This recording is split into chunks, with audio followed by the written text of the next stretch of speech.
जय श्री कृष्णा दोस्तों, स्वागत है आपका आपके YouTube चैनल संस्कृत साहित्यम पर। आज की इस बेहद ही खास वीडियो में हम ऋषि अष्टावक्र के बारे में जानेंगे। आप में से बहुत से लोगों ने इनके बारे में जाना होगा, सुना होगा और हो सकता है कि बहुत से लोग ना भी जानते हों। लेकिन दोस्तों, इस वीडियो में जो हम आपको बताने वाले हैं वो शायद ही कोई जानता हो। तो दोनों ही कंडीशन में आपको ये वीडियो जरूर देखनी चाहिए, क्योंकि यहाँ से आपको बहुत सारी जानकारियाँ मिलने वाली हैं। तो वीडियो के अंत तक बने रहिएगा और कमेंट करके बताइएगा कि आपने इस वीडियो से क्या सीखा। तो चलिए प्रारंभ करते हैं आज की इस वीडियो को। दोस्तों, ऋषि अष्टावक्र अद्वैत वेदांत के महत्वपूर्ण ग्रंथ अष्टावक्र गीता के ऋषि हैं। अष्टावक्र गीता अद्वैत वेदांत का एक महत्वपूर्ण ग्रंथ है। अष्टावक्र का अर्थ होता है अष्ट वक्र। अष्ट अर्थात 8, वक्र का अर्थ होता है टेढ़ा। इसका अर्थ हुआ 8 जगह से टेढ़ा। तो अष्टावक्र का अर्थ हमने जाना कि जो 8 जगह से टेढ़ा हो। तो दोस्तों, ऋषि अष्टावक्र जो थे उनका जो शरीर था वो 8 जगह से टेढ़ा था। वो क्यों था उसको हम आगे इस वीडियो में जानेंगे। कहते हैं कि अष्टावक्र का शरीर 8 स्थानों से टेढ़ा था। दोस्तों, उद्दालक ऋषि के पुत्र का नाम श्वेत केतु था। उद्दालक ऋषि के एक शिष्य का नाम कहोड़ था। कहोड़ को संपूर्ण वेदों का ज्ञान देने के पश्चात उद्दालक ऋषि ने उनके साथ अपनी रूपवती एवं गुणवती कन्या सुजाता का विवाह कर दिया। कुछ दिनों के बाद सुजाता गर्भवती हो गईं। एक दिन कहोड़ वेद पाठ कर रहे थे तो गर्भ के भीतर से बालक ने कहा कि पिताजी, आप वेद का गलत पाठ कर रहे हैं। यह सुनते ही कहोड़ ऋषि क्रोधित होकर बोले कि तू गर्भ से ही मेरा अपमान कर रहा है, इसलिए तू 8 स्थानों से वक्र हो जाएगा, यानी टेढ़ा हो जाएगा। हठात एक दिन कहोड़ राजा जनक के दरबार में जा पहुंचे। वहां बंदी से शास्त्रार्थ में उनकी हार हो गई। हार हो जाने के फलस्वरूप उन्हें जल में डुबा दिया गया। इस घटना के बाद ऋषि अष्टावक्र का जन्म हुआ। पिता के न होने के कारण वे अपने नाना उद्दालक को अपना पिता और अपने मामा श्वेत केतु को अपना भाई समझते थे। एक दिन जब वह उद्दालक की गोद में बैठे थे तो श्वेत केतु ने उन्हें अपने पिता की गोद से खींचते हुए कहा कि हट जा तू यहाँ से, यह तेरे पिता की गोद नहीं है।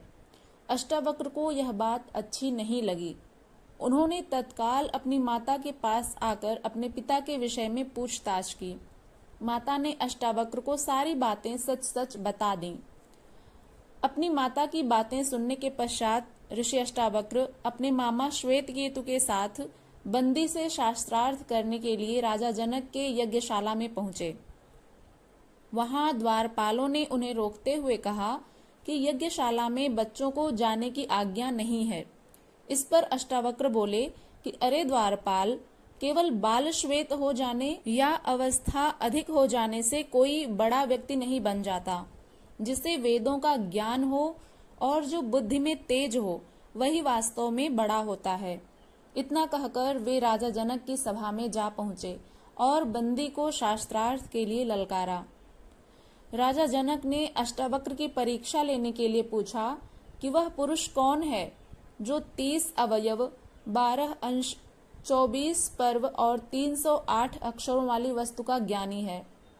राजा जनक के प्रश्न सुनते ही अष्टावक्र बोले कि राजन, 24 पक्षों वाला, 6 ऋतुओं वाला, 12 महीनों वाला तथा 308 दिनों वाला संवत्सर आपकी रक्षा करे।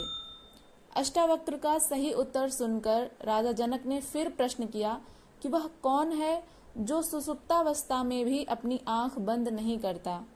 जन्म लेने के उपरांत भी चलने में कौन असमर्थ रहता है।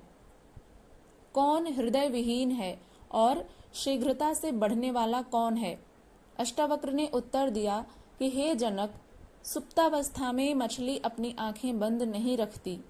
जन्म लेने के उपरांत अंडा भी चल नहीं सकता। पत्थर हृदयहीन होता है और वेग से बढ़ने वाली नदी होती है। अष्टावक्र के उत्तरों को सुनकर राजा जनक प्रसन्न हो गए और उन्हें बंदी के साथ शास्त्रार्थ की अनुमति प्रदान कर दी। बंदी ने अष्टावक्र से कहा कि एक सूर्य सारे संसार को प्रकाशित करता है। देवराज इंद्र एक ही वीर हैं तथा यमराज भी एक हैं। अष्टावक्र बोले कि इंद्र और अग्निदेव दो देवता हैं, नारद तथा पर्वत दो देवर्षि हैं, अश्वनी कुमार भी दो ही हैं। रथ के दो पहिए होते हैं और पति पत्नी दो सहचर होते हैं। बंदी ने कहा कि संसार 3 प्रकार से जन्म धारण करता है। कर्मों का प्रतिपादन 3 वेद करते हैं, तीनों काल में यज्ञ होता है तथा 3 लोक और 3 ज्योतियां हैं। अष्टावक्र बोले कि आश्रम 4 हैं, वर्ण 4 हैं, दिशाएं 4 हैं और ओंकार, आकार, उकार तथा मकार ये वाणी के प्रकार भी 4 हैं। बंदी ने पुनः प्रश्न किया कि यज्ञ 5 प्रकार के होते हैं। यज्ञ की अग्नि 5 है, ज्ञानेंद्रियां 5 हैं, 5 दिशाओं की अप्सराएं 5 हैं, पवित्र नदियां 5 हैं तथा पंक्ति छंद में 5 पद होते हैं। ऋषि अष्टावक्र उत्तर देते हुए बोले कि दक्षिणा में 6 गायें देना उत्तम है, ऋतुएं 6 होती हैं, मन सहित इंद्रियां 6 हैं, कृतिकाएं 6 होती हैं और साधक भी 6 ही होते हैं। बंदी ने पुनः प्रश्न किया कि पालतू पशु 7 उत्तम होते हैं और वन्य पशु भी 7 ही। 7 उत्तम छंद हैं, सप्तर्षि 7 हैं और वीणा में तार भी 7 ही होते हैं। अष्टावक्र बोले कि 8 वसु हैं तथा यज्ञ के स्तंभक कोण भी 8 होते हैं। बंदी ने कहा कि पितृयज्ञ में समिधा 9 छोड़ी जाती है, प्रकृति 9 प्रकार की होती है तथा वृहति छंद में अक्षर भी 9 ही होते हैं। अष्टावक्र बोले कि दिशाएं 10 हैं, तत्वज्ञ 10 होते हैं, बच्चा 10 माह में होता है और दहाई में भी 10 ही होता है। बंदी ने पुनः प्रश्न किया कि 11 रुद्र हैं, यज्ञ में 11 स्तंभ होते हैं और पशुओं की 11 इंद्रियां होती हैं। अष्टावक्र बोले कि 12 आदित्य होते हैं, 12 दिन का प्रकृति यज्ञ होता है, जगती छंद में 12 अक्षर होते हैं और वर्ष भी 12 मास का ही होता है। बंदी ने पुनः प्रश्न किया कि त्रयोदशी उत्तम होती है, पृथ्वी पर 13 द्वीप हैं। इतना कहते कहते बंदी श्लोक की अगली पंक्ति भूल गए और चुप हो गए। इस पर अष्टावक्र ने श्लोक को पूरा करते हुए कहा कि वेदों में 13 अक्षर वाले छंद अति छंद कहलाते हैं और अग्नि, वायु तथा सूर्य तीनों 13 दिन वाले यज्ञ में व्याप्त होते हैं। इस प्रकार शास्त्रार्थ में बंदी की हार हो जाने पर अष्टावक्र ने कहा कि राजन, यह हार गया है, अतएव इसे भी जल में डुबो दिया जाए। तब बंदी बोला कि हे महाराज, मैं वरुण का पुत्र हूँ और मैंने सारे हारे हुए ब्राह्मणों को अपने पिता के पास भेज दिया है। मैं अभी उन सबको आपके समक्ष उपस्थित करता हूँ। बंदी के इतना कहते ही शास्त्रार्थ में हार जाने के पश्चात उन्हें जल में डुबोया गया और इसके पश्चात सारे ब्राह्मण जनक की सभा में आ गए जो बंदी से शास्त्रार्थ में हारे थे तथा जिसके उपरांत उन्हें जल में डुबो दिया गया था, जिसमें से ऋषि अष्टावक्र के पिता कहोड़ भी थे। वे समस्त ब्राह्मण राजा जनक की सभा में उपस्थित हो गए। अष्टावक्र ने अपने पिता के चरण स्पर्श किए। तब कहोड़ ने प्रसन्न होकर कहा कि पुत्र, तुम जाकर समंगा नदी में स्नान करो, उसके प्रभाव से तुम मेरे शाप से मुक्त हो जाओगे। तब अष्टावक्र ने इस स्थान में आकर समंगा नदी में स्नान किया और उनके सारे वक्र अंग सीधे हो गए। दोस्तों, इस वीडियो में हमने जाना कि जिस प्रकार से श्रीमद् भगवद गीता में भगवान श्री कृष्ण और अर्जुन के बीच वाद संवाद होता है और उसमें कुल 18 अध्याय तथा 700 श्लोक हैं, जो कि हमारे हिंदू धर्म ग्रंथ का एक महानतम और पवित्र ग्रंथ है।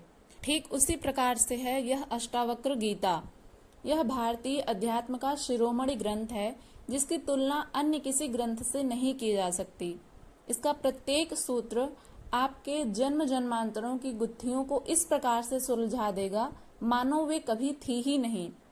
श्रीमद् भगवद गीता की भांति ही इसमें भी गुरु शिष्य के बीच वाद संवाद हुआ है, किंतु दोनों में थोड़ा सा अंतर है कि जहां अर्जुन के प्रश्न कर्तव्य को लेकर हैं, वहीं अष्टावक्र गीता में तत्व ज्ञान व मोक्ष के विषय में पूछा गया है।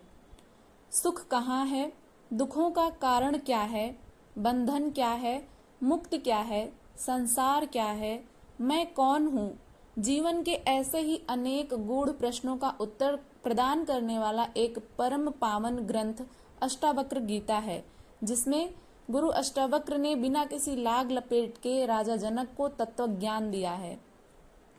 दोस्तों, इस अष्टावक्र गीता में 20 अध्याय हैं तथा इसमें कुल 298 श्लोक हैं। प्रत्येक अध्याय आत्मज्ञान और मुक्ति की दिशा में एक महत्वपूर्ण कदम की व्याख्या करता है। अष्टावक्र गीता एक अनूठा संवाद है। आध्यात्मिक साधना के जगत में संवाद तो बहुत हुए, लेकिन यह संवाद सर्वथा बेमिसाल है। यह संवाद कहोड़ ऋषि के पुत्र अष्टावक्र और राजा जनक के बीच घटित हुआ। अष्टावक्र के स्थूल शरीर के 8 अंग टेढ़े थे, इसलिए वे अष्टावक्र कहलाए। दोस्तों, यह संक्षिप्त परिचय था ऋषि अष्टावक्र के बारे में। वे एक महान व्यक्तित्व थे। उनके व्यक्तित्व को इतनी छोटी सी वीडियो में समझा पाना यह बहुत ही मुश्किल है, और इतना मुझमें सामर्थ्य भी नहीं है कि इतने महान व्यक्तित्व को हम इतनी छोटी सी वीडियो में आपको समझा पाएं। लेकिन दोस्तों, हम लोग जब इस ग्रंथ का अध्ययन करेंगे तो पूरे विस्तार से जानेंगे कि इस अष्टावक्र गीता में क्या है, कौन कौन से प्रश्न राजा जनक ने ऋषि अष्टावक्र से किए और उनका क्या उत्तर मिला ऋषि अष्टावक्र के द्वारा। इन सब के बारे में हम लोग विस्तृत अध्ययन करेंगे, तो बने रहिएगा अगली वीडियो के साथ। इसका अगला पार्ट जल्द ही आएगा। आप लोग कमेंट जरूर करिएगा कि आपको वीडियो कैसी लगी, और हम जल्द ही इसका अगला पार्ट लेकर आएंगे। दोस्तों, इस वीडियो से आपने क्या सीखा कमेंट जरूर करिएगा। चलिए मिलते हैं अगली वीडियो के साथ। तब तक के लिए अपना ध्यान रखिएगा। यदि आप चैनल पर नए हैं तो अवश्य ही सब्सक्राइब कर लीजिएगा, क्योंकि अष्टावक्र गीता हम लोग जल्द ही पढ़ने वाले हैं। और इसे अपने दोस्तों के साथ शेयर करिएगा, कमेंट करिएगा, लाइक करिएगा। चलिए मिलते हैं नेक्स्ट पार्ट में। तब तक के लिए अपना ध्यान रखिएगा। हरे कृष्णा।